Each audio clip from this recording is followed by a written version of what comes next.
கரண்டா இந்தியாவுக்கு நியூசிலாந்துக்கும் நடந்துட்டு இருக்க ஓடிஐ சீரிஸோட செகண்ட் மேட்ச்ல நியூசிலாந்து இந்தியாவை த்ராஷ் பண்ணிருக்காங்க அப்படின்னு தான் சொல்லணும். 285 அப்படின்ற ரெக்கார்ட் சேஸ் பண்ணி ஒரு 7 விக்கெட் வித்தியாசத்துல வின் பண்ணிருக்காங்க. டாஸ் வின் பண்ணி பவுலிங் போட்டுக்கிறேன்னு சொன்ன நியூசிலாந்து டீம் என்னதான் நியூ பால்ல ஒழுங்கா பவுலிங் போடல அப்படின்னாலும் ஃபர்ஸ்ட் பவர் பிளேவை தாண்டதுக்கு அப்புறம் கண்ட்ரோலபிளா லைன் அண்ட் லென்த்ல பவுலிங் போட்டாங்க அப்படின்னு தான் சொல்லணும். குறிப்பா சொல்லணும், கிளார்க் சூப்பரா பவுலிங் போட்டு இந்த ராஜ்கோட் கிரவுட் ஃபுல்லா யார பார்க்க வந்தாங்களோ ரெண்டு பேர்த்தோட விக்கெட்டுமே எடுத்தாரு. வழக்கம் போல நியூசிலாந்து கூட சுபம் கில் இன்னைக்கு சூப்பரா ஸ்டார்ட் பண்ணாரு அப்படின்னு தான் சொல்லணும். இன்னைக்கு ஒரு பிக் ஸ்கோர் கன்வெர்ட் பண்ணுவார் அப்படின்னு எதிர்பார்க்கப்பட்ட நிலைமையில கேஎல் ஜெமிசன் அவரோட விக்கெட் எடுத்தாரு. இந்த சுபம் கில் நெக்ஸ்ட் லெவலுக்கு எலிவேட் ஆகணும் அப்படின்னா இந்த 50s எல்லாம் 100 கன்வெர்ட் பண்ணியே ஆகணும். அந்த ஹை டைம்ல தான் அவர் இருக்காரு. அதுக்கப்புறம் டீம் இந்தியா ஒரு ஸ்பாட் ஆஃப் பாதருக்கு போனதுக்கு அப்புறம் டீம் இந்தியாவுக்கு கரண்டா கிரைசிஸ் மேனா இருக்க கேஎல் ராகுல் உள்ள வந்தாரு.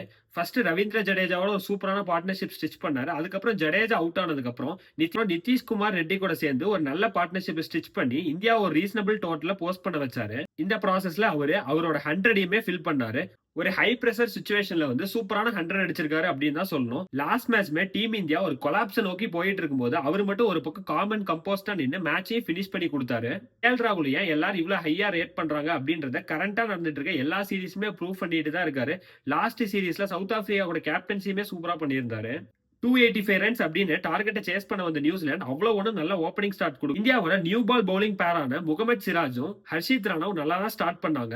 என்னதான் ஹர்ஷித் ராணாவை நம்ம எல்லாம் கௌதம் கம்பீர் கோட்டால தான் டீம்ல இருக்காரு அப்படின்னு சொல்லி கலாச்சாலுமே ரீசெண்டா அவர் கொடுத்துட்டு இருக்க பெர்ஃபார்மன்ஸ் எல்லாம் சூப்பரா இருக்கு அப்படின்னு தான் சொல்லணும். Last match both batting and பவுலிங்ல ஒரு நல்ல இம்பாக்ட் கொடுத்திருந்தாரு. பட் இந்த மேட்ச்ல நல்லாவே நியூ பால்ல ஸ்டார்ட் பண்ணாரு அப்படின்னு தான் சொல்லணும். நியூசிலாந்து அவங்களோட செகண்ட் ஸ்ட்ரிங் சைடு தான் இந்த ஓடிஐ சீரிஸ்க்கு எடுத்துட்டு வந்தாங்க. அந்த பேட்டிங்கோட பில்லரா இருக்கிறது தான் டேரி மிச்சல். கரண்டா ஓடிஐ ரேங்கிங்ஸ்ல நம்பர் 2மே இருக்காரு.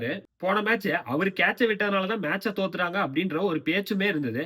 அவர் போன மேட்சே நான் 100 அடிச்சு அடுத்த மேட்ச் ஜெயிக்க வைக்கிறேன் அப்படின்ற ஒரு அத்தன்டிகேஷனோட தான் இந்த மேட்ச் ஆடினாரு. அவரு வில்லிங்கும் சேர்ந்து தேர்ட் விக்கெட்டுக்கு ஒரு சூப்பரான 150 பிளஸ் பார்ட்னர்ஷிப் ஸ்டிச் பண்ணி நியூசிலாண்டை ஒரு வின்னிங் பாத்துக்கு எடுத்துட்டு போனாங்க அப்படின்னு தான் சொல்லணும். அந்த ப்ராசஸ்ல டேரி மிச்சலும் அவர் ஒரு 100 கம்ப்ளீட் பண்ணிருக்காரு.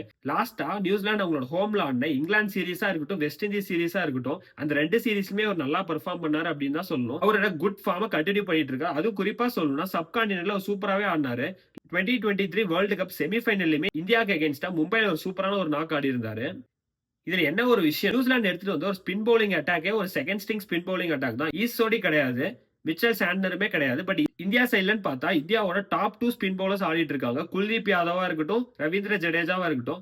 பட் இந்த மேட்ச்ல அப்படியே ரெண்டு டீமுக்கும் ஆப்போசிட்டா தான் ஸ்பின் பவுலர்ஸ் பவுலிங் போட்டிருக்காங்க அப்படின்னு சொல்லணும். இந்த சைட்ல பார்த்தா மைக்கேல் பிரேஸ்வெல்லும் லினக்ஸும் சூப்பரா பவுலிங் போட்டிருக்காங்க. பட் இந்தியா சைட்லன்னு பார்த்தா ரவீந்திர ஜடேஜாவா இருக்கட்டும், குல்தீப் யாதவா இருக்கட்டும் அவ்வளவு இம்பாக்ட்ஃபுல்லா இல்ல. ஈவன் தோ டியூவே இன்னைக்கு ஃபார்ம் ஆகல. இந்தியாவோட திங்க் டேங்க் இன்னும் நிறைய ஒர்க் பண்ணும் அப்படின்னு தான் சொல்லணும். குறிப்பா நிதிஷ்குமார் ரெட்டியை ஏன் டீம்ல வச்சிருக்காங்கன்னே தெரியல. அட்லீஸ்ட் ஒரு ஸ்பெஷலிஸ்ட் ஃபாஸ்ட் பவுலர் ஆடுங்க, இல்லனா ஒரு ஸ்பெஷலிஸ்ட் பேட்ஸ்மேன் ஆன ருத்ராஜ் கைக்வாட் மாதிரி ஒரு பிளேயர் ஆடுங்க.